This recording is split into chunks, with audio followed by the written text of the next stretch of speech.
Lo primero que les propongo es hacer un ejercicio de imaginación, un viaje al pasado, que ustedes ya lo han hecho en las conferencias anteriores, es decir, un viaje a 3.500 millones de años atrás, a nuestro planeta. Es un planeta muy distinto al que estamos viviendo ahora. Es un planeta con una atmósfera sin oxígeno, con tormentas eléctricas que digamos que cubren la atmósfera. Y en ese ambiente de truenos y de relámpagos aparece la primera molécula compleja o célula, lo que les contó el doctor Coren Blindated, que adquiere la capacidad de autorreproducirse, esa capacidad de dejar descendencia, replicarse, pero también tiene la capacidad de equivocarse a veces en esa réplica, y eso es la evolución. Ese momento que, como ustedes vieron, es un momento que sugiere a los investigadores que es único, o sea que de alguna manera estuvimos todos juntos ahí, ya, o sea, no es la primera vez que estamos juntos, estuvimos ahí, generó lo que hoy se llama biodiversidad, o la vida, digamos, si quieren poner esos términos. Al correr de los tiempos fueron apareciendo los distintos organismos, digamos, que fueron creando lo que vemos como la exuberante biodiversidad, hasta que hace más o menos 500.000 de años apareció el hombre, digamos, ¿no? Es decir, la aparición del hombre hace 500.000 o 250.000, si queremos ser más precisos, como la especie Homo sapiens. Esa exuberante biodiversidad o vida que nosotros vemos es como una suerte de desafío, porque uno piensa que esa enorme cantidad de variación de organismos que vemos, desde la diatomea hasta los insectos o hasta incluyendo al Homo sapiens, uno podría pensar que son formas diversas que no tienen nada que ver entre sí. Pero no, si uno observa y estudia, ve que hay una trama que conecta a todos esos organismos, una trama que de alguna manera acuna esos, digamos, que lleva en sus genes el ruido de los truenos de esos hace 3.500 millones de años atrás. Y ese estudio de esa trama, es decir, cómo están conectadas todos los organismos vivos, es la tarea de la sistemática biológica. La sistemática biológica es la disciplina científica que describe, nombra y clasifica la diversidad de la vida y sus relaciones, y a sus 3.500 millones de años de historia. O sea, el intento de entender esa trama es parte de lo que la sistemática biológica hace. Es el sistema de referencia de la biología. La sistemática biológica es el principio organizador de nuestro conocimiento sobre la vida y como tal fundamenta las hipótesis explicativas y las leyes científicas de la biología.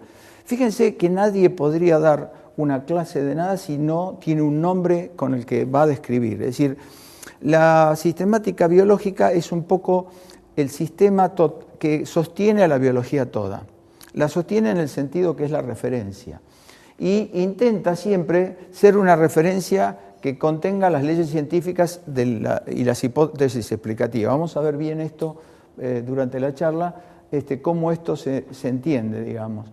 Pero la sistemática, digamos, ha sido en los últimos años, no antes, en los últimos 30 años, considerada una disciplina aburrida y descriptiva, cuando en realidad nada puede ser dicho de un organismo si no se tiene el nombre y dentro de un sistema clasificatorio. Vamos a verlo también cómo actúa esto. Ahora, la sistemática biológica es una disciplina multidimensional que tiene muchas actividades, por ejemplo, el coleccionar organismos, el describir especies, la monografía, las floras, los inventarios y las clasificaciones jerárquicas. A eso ahora se lo está llamando taxonomía. Los dos términos, taxonomía y sistemática, fueron siempre usados como sinónimos, pero en los últimos años, yo diría, hubo una idea de separarlos, y esta sería la aceptación más general de este momento. No quiere decir que todos estén totalmente de acuerdo. Que taxonomía incluye estas actividades, que las reconstrucciones filogenéticas con datos morfológicos, con moleculares, son otra cosa, y que todo junto es sistemática. Esto es una manera de ver la disciplina actualmente, ¿no? Es decir, lo que voy a hacer como objetivo, ¿a dónde quiero llegar en esta presentación? quiero establecer la estructura conceptual de la sistemática en el contexto de tres grandes ideas: la crisis de la biodiversidad, la teoría de la evolución y el método científico. No voy a hablar demasiado de cada una de esas ideas, pero las voy a dar porque esos son el contexto donde esta disciplina se desempeña y de alguna manera explican a la disciplina, incluso explican la necesidad de la disciplina. Y luego dedico la otra parte a identificar aspectos de la sistemática que sean susceptibles de ser abordados en el trabajo de escritura. Es decir, ideas que podrían servir, caminos, no quiere decir que ustedes tengan que tomarlos, caminos que ustedes podrían seguir cuando quieran escribir sobre este tema. La organización de la presentación la voy a hacer con 5 temas. Biodiversidad primero, sistemática biológica segundo, educación y sistemática biológica, un tema bastante desarrollado, 4 temas susceptibles a ser abordados en el trabajo de escritura y luego las conclusiones.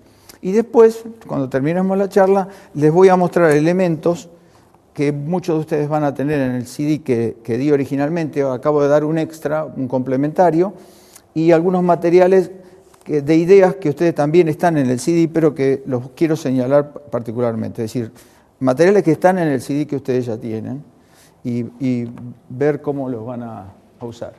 Vamos al primer tema, a la biodiversidad. Bueno, acá yo haría 4 preguntas y van a ver que estas 4 preguntas son fundamentales para darle importancia a la sistemática dentro de nuestra sociedad actual.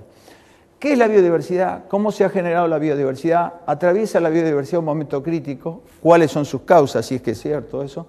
¿De qué manera influyen en el hombre común? Es decir, la respuesta es, digamos, si la biodiversidad tiene alguna importancia para el hombre común, no para el científico. Vamos a la primera pregunta. ¿Qué es la biodiversidad? La biología ha definido la biodiversidad como la variedad y la variabilidad de los seres vivos y de los sistemas que ellos integran. Es la vida, en realidad estamos hablando de la vida, ¿no? Biodiversidad es un término moderno, creado ahora unos 30, en la década del 80, para definir la vida, pero ha sido muy útil para poner muchas cosas en claro.